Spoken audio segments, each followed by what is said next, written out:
శ్రీ గురుభ్యో నమః. హరి ఓం. అందరికీ నమస్కారం. కర్మ చేయడానికి కావలసిన తెలివి లేక జ్ఞానము, కర్మ చేసేవాడు, చేయాల్సిన కర్మ, ఈ మూడు సాంఖ్యశాస్త్రములో చెప్పబడిన విధంగా మానవుల యొక్క సత్వ రజస్ తమోగుణముల మీద ఆధారపడి ఉంటాయి. వీటి గురించి వివరంగా చెబుతాను, శ్రద్ధగా విను అని అంటున్నాడు కృష్ణ పరమాత్మ. ఏ పని చేయడానికైనా ముందు జ్ఞానము, వివేకము కావాలి. అది 3 రకాలు: సాత్విక జ్ఞానము, రాజసిక జ్ఞానము, తామసిక జ్ఞానము. ముందు కృష్ణుడు సాత్విక జ్ఞానము గురించి చెబుతున్నాడు. స్థూలంగా చెప్పాలంటే నేను వేరు, శరీరము వేరు అనే జ్ఞానము సాత్విక జ్ఞానము. సమస్త చరాచర జీవరాశులలో ఆత్మస్వరూపంలో భగవంతుడు ఉన్నాడు. ఈ శరీరాలు మాత్రమే వేరుగా ఉన్నాయి.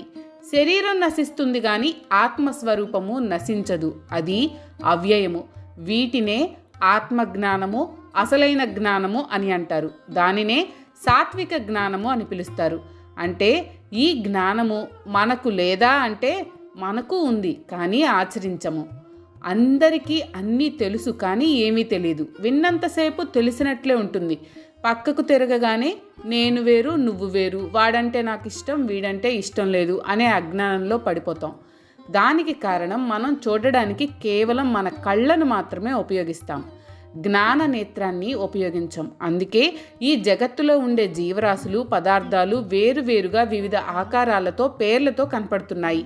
మానవులు వీటి బయట స్వరూపాన్ని మాత్రమే చూస్తారు కానీ లోపల ఉన్న ఆత్మస్వరూపాన్ని చూడరు. అదే అజ్ఞానం.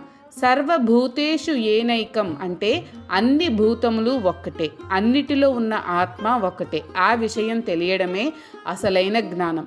దానిని ఆచరించడమే విజ్ఞానం. సముద్రంలో అలలున్నాయి, అలలన్నీ సముద్రంలోనే ఉన్నాయి. అలలను కాకుండా సముద్రాన్ని, అందులో ఉన్న అనంత జలరాశిని చూడాలి.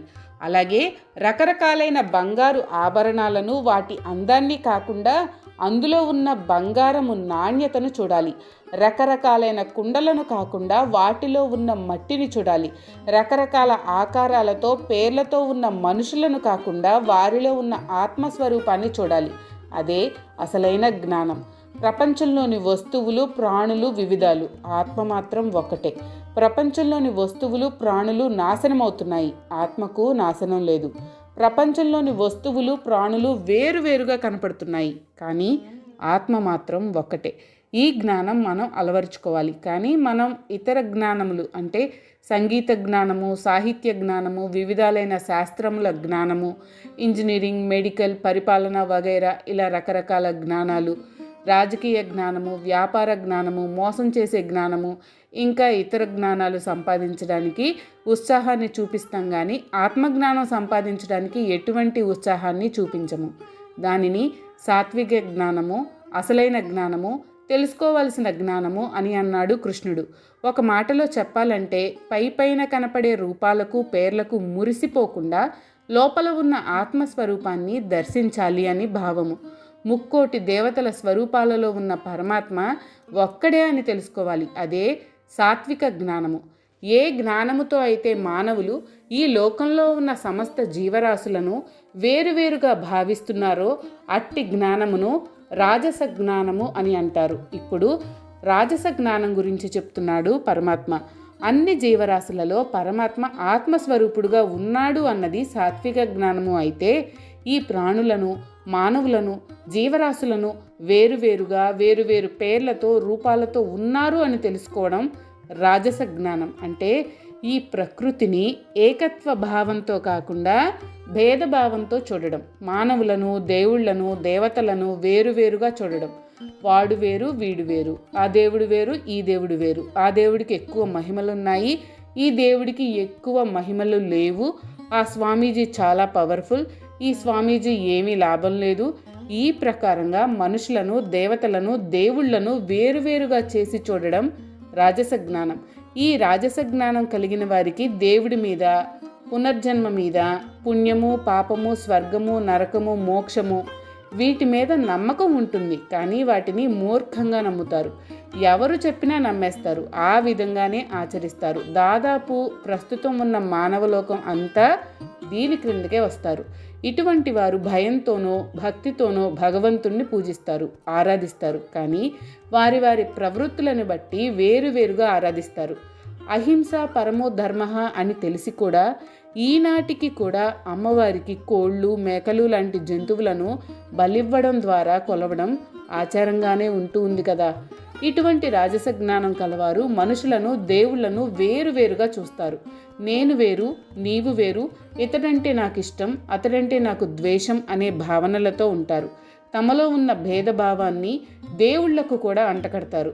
మనకు ఉన్న అన్ని అవలక్షణాలను దేవతలకు, దేవుళ్లకు ఆపాదిస్తారు. ఆంజనేయ స్వామికి, కుమారస్వామికి, వినాయకుడికి ఇద్దరేసి భార్యలను కల్పించుకున్నాం.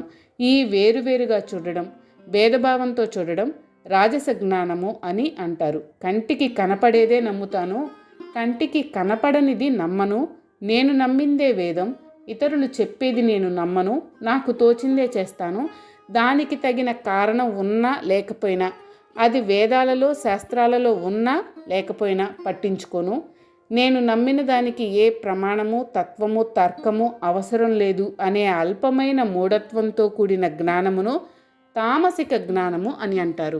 ఇప్పుడు తామస జ్ఞానము అంటే ఏంటి అని వివరిస్తున్నాడు పరమాత్మ. తామసులు తాము చెప్పిందే వేదం అంటారు. ఎవ్వరి మాట వినరు. తాము దేనిని పూజిస్తే అదే దేవుడు, ఆ విగ్రహమే దేవుడు. వారు చేసే పనులకు కారణం ఉండదు. ఈ విగ్రహాన్నే ఎందుకు పూజించాలి అంటే వారికి తెలియదు. పూజించాలి అంతే అని వాదిస్తారు, కారణం చెప్పలేరు. వారికి సత్య వస్తువుకు అంటే పరమాత్మకు, అసత్య వస్తువుకు అంటే ప్రపంచంలో మనకు కళ్ళకు కనపడే వస్తువులకు తేడా తెలీదు. తాము చూసిందే నిజం అనుకుంటారు. తాము కొలిచే దేవతలు కొద్ది ఫలితం ఇస్తాయని, పరమాత్మను కొలిస్తే అనంతమైన సుఖము, సంతోషము, శాంతి కలుగుతాయని వారికి తెలియదు. చెప్పినా వినరు. వారికి వ్యక్తి పూజ ఎక్కువ, అదే సర్వస్వం అని అనుకుంటారు. శరీరమే నేను, నేనే శరీరము అనుకుంటారు. ఇంకా కొంతమంది దేవుడు లేడు అని వాదిస్తారు. విగ్రహాలను పూజించరు. ఈరోజు సుఖంగా గడిస్తే చాలు అని అనుకుంటారు. శారీరక సుఖాలకే ప్రాధాన్యం ఇస్తారు. ఇటువంటి జ్ఞానము తామస జ్ఞానము అని అంటారు. ఈ తామస జ్ఞానం కలవారిని మనం భౌతికవాదులు అని అనవచ్చు. వీరికి కంటికి కనపడేదే సత్యం, మిగిలినది అంతా అసత్యం. తల్లిదండ్రుల కలయిక వల్ల ఈ శరీరం పుట్టింది. శరీరం కామసుఖాలను అనుభవిస్తుంది. దానికి కావలసిన ధనాన్ని సంపాదిస్తుంది. కాలం తీరగానే పోతుంది. అంతే, ఇంకేమీ లేవు అనే అల్పజ్ఞానాన్ని కలిగి ఉంటారు. వీరికి వేదాంత జ్ఞానము, శాస్త్ర జ్ఞానము అవసరం లేదు. తమకు తెలిసిందే వేదం, ప్రమాణం అనుకుంటారు. ఈ దేహమే పరమార్థము అనుకుంటారు. దేవుడు ఏడి ఉంటే కనపడడా? కనపడని దేవుణ్ణి ఉన్నాడని ఎలా నమ్ముతాము అనే వితండవాదం చేస్తారు. ఇటువంటి వారు మనకు అక్కడక్కడ కనపడుతూనే ఉంటారు. వీరిని చార్వాకులు అని కూడా అంటారు. చారు అంటే ప్రియమైన, మృదుమధురమైన, వినడానికి ఇంపుగా ఉండే. వాక్ అంటే వాక్కులు, మాటలు మాట్లాడేవారు అని అర్థం. వీరు మాట్లాడే మాటలు, చెప్పే విషయాలు భౌతికవాదులకు వినసొంపుగా, వీణులు విందుగా ఉంటాయి. వారిలో కూడా అపరిమితమైన తెలివి, జ్ఞానము ఉన్నాయి. కానీ దానిని తామస జ్ఞానము అని అంటారు. శాస్త్ర విహితమైనది, ఎటువంటి సంగము లేనిది, అంటే నేను చేస్తున్నాను అనే కర్తృత్వ భావన లేనిది, రాగద్వేషాలకు అతీతమైనది, ఎటువంటి ప్రతిఫలమును కోరనిది అయిన కర్మను సాత్విక కర్మ అని అంటారు. కృష్ణ పరమాత్మ 19వ శ్లోకంలో జ్ఞానము, కర్మ, కర్త వీటి గురించి చెప్పారు కదా.